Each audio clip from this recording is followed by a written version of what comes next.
So we spent the summer investigating what we do throughout the curriculum with the idea that we can then come back in and streamline that, make it more conscious in terms of what we're doing within the curriculum from the freshman courses up through what the seniors do in terms of their senior thesis, their RISE projects, which stands for Research Intensive Senior Experiences. So we spent the summer, 5 of us spent the summer working on what we do already and how we can kind of codify that so that it makes more sense across the curriculum. And what I'm doing this semester is piloting it in my advanced cell biology class. So we're doing a lot of small writing assignments, we're doing a lot of peer-reviewed exercises, and culminating with writing a big grant proposal where the students have to examine the literature around a particular subject, see what's known, and then decide what kinds of experiments should be done to follow up and propose an extension of the body of knowledge using that approach.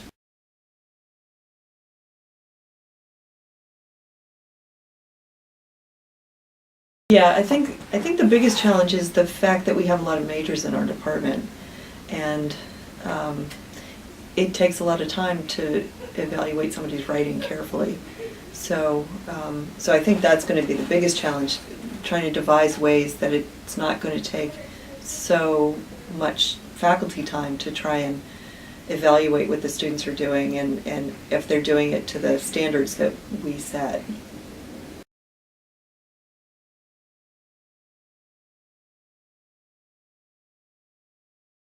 Yeah, well, just the fact that that we had a chance to sit down and think about it. As I said, a lot of us are actually doing a lot of writing in our classes, but it wasn't coordinated in any way.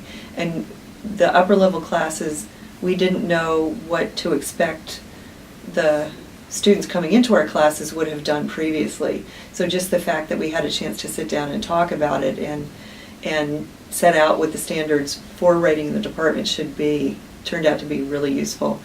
And a lot of us came to the conclusion that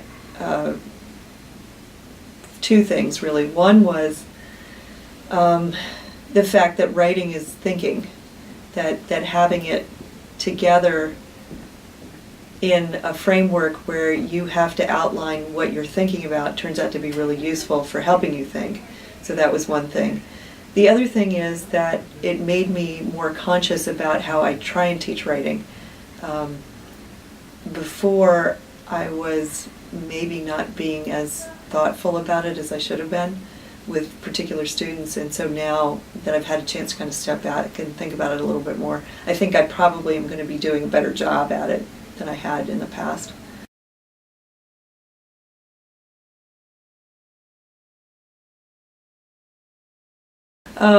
Well, really for us, if you don't know how to communicate the data that you've collected in the laboratory in a coherent way, it's like you never did the experiment. So communication really is crucial, and that actually goes beyond writing. You have to learn how to speak appropriately. You have to learn how to put a poster together that people can gather the data that they're trying to get from that appropriately.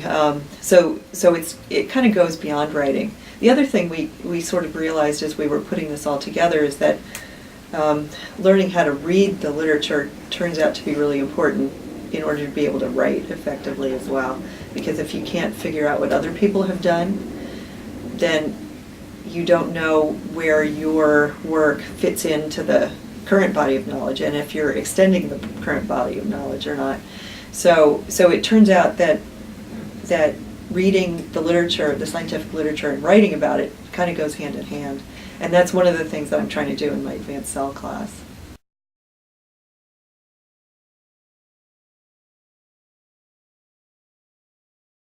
So the assignments for the class, I often give them just a short, 5 minutes, 2 sentences. What did you think about the reading that you had to do last night?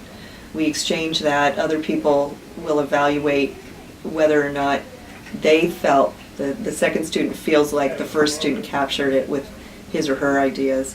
So we do a lot of little short things like that.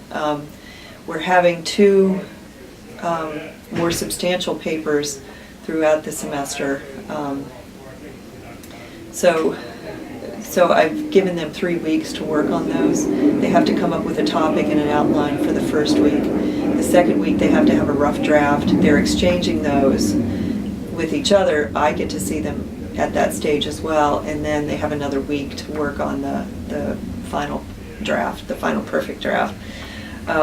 So we're doing that a couple of times.